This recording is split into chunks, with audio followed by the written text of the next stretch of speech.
Saudara-saudara, kita mau belajar pagi hari ini bagaimana hubungan itu kita harus usahakan, karena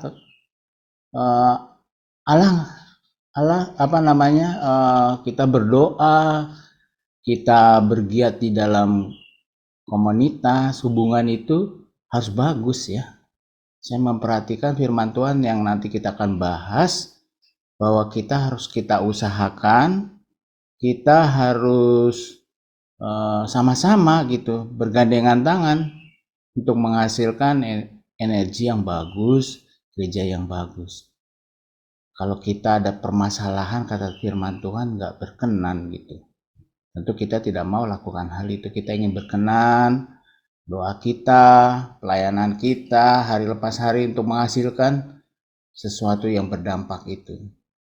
Kalau kita misalnya hari ini mendapat pencerahan dari Tuhan untuk berbalik dari yang salah, wah luar biasa, kita akan menghasilkan sesuatu yang besar ya. Firman-Nya demikian, saudaraku. Mari kita lihat.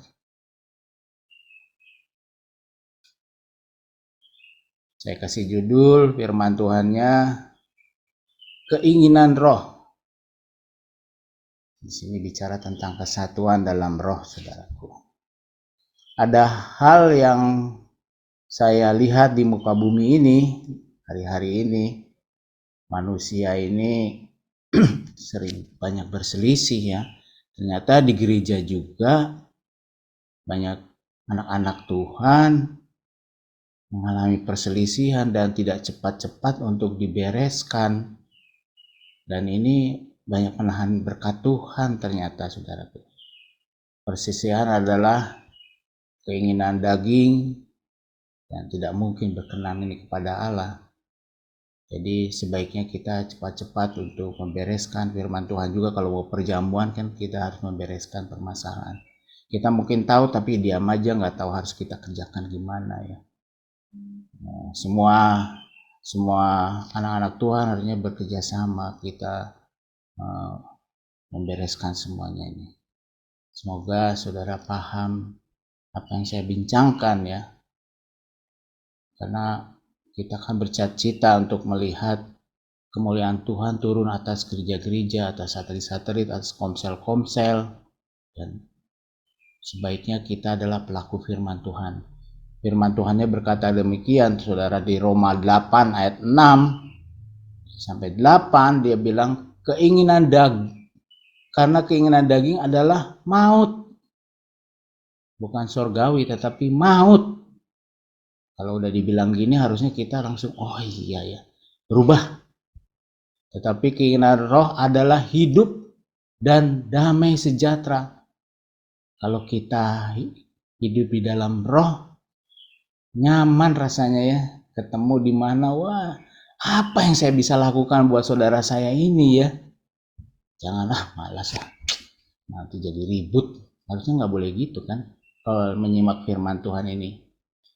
Firman Tuhan katakan sebab keinginan daging adalah perseteruan terhadap Allah.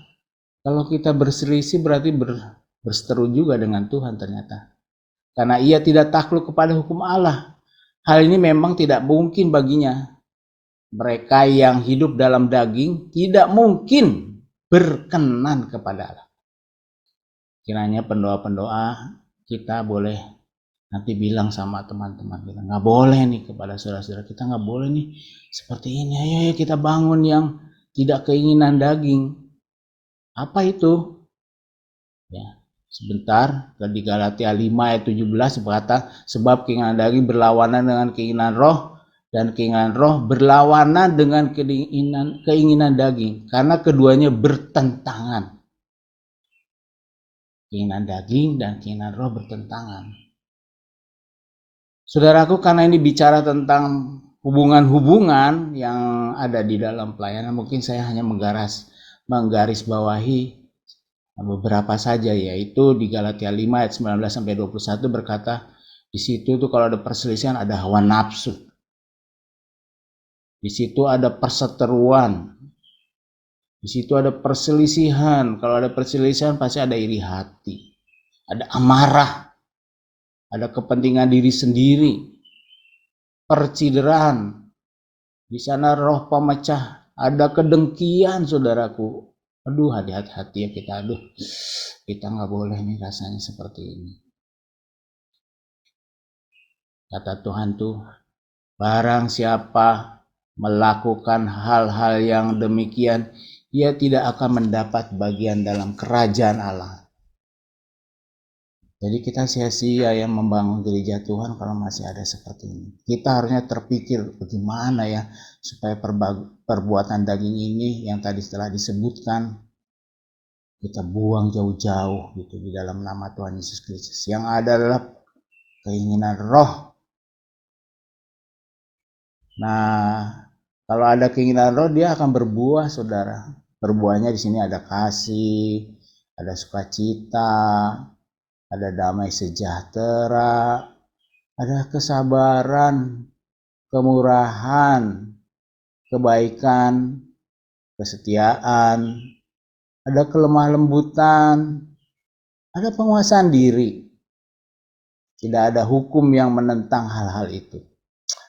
Kiranya kita mau hari ini kita canangkan adalah perbuatan-perbuatan yang kita lakukan dalam hidup hari-hari adalah perbuatan yang di sana ada keinginan roh, bukan daging. Saudaraku, kalau kita baca di Galatia 5 ayat 24 sampai 26 yang bahasa Indonesianya, orang-orang yang sudah menjadi milik Kristus Yesus, yaitu kita, saudaraku, orang-orang itu sudah mematikan tabiat manusianya dengan segala nafsu dan keinginannya. Kiranya ini terjadi di gereja Tuhan. Karena kita adalah orang yang milik Kristus. Roh Allah sudah memberikan kepada kita hidup yang baru. Oleh sebab itu, ia jugalah harus menguasai hidup kita. Kita tidak boleh menjadi sombong dan saling menyakiti hati serta iri hati satu sama lain. Firman Tuhannya jelas, saudaraku. Saya dan saudara diminta pagi hari ini sebagai pendoa Tuhan untuk hadir, datang kepada Tuhan, memiliki keinginan-keinginan roh, karena kita adalah milik Kristus. Orang yang sudah mematikan tabiat manusianya, yaitu tadi, ya, di sini nggak ada persisahan lagi, nggak ada iri hati, nggak marah, nggak ada kepentingan diri sendiri, tidak ada percideraan. Di sana nggak ada roh pemecah, nggak ada keringan. Yang adalah kesatuan Kristus. Kalau Allah mau bekerja, kita harus siap jenderal. Jenderal kita adalah Tuhan Yesus Kristus.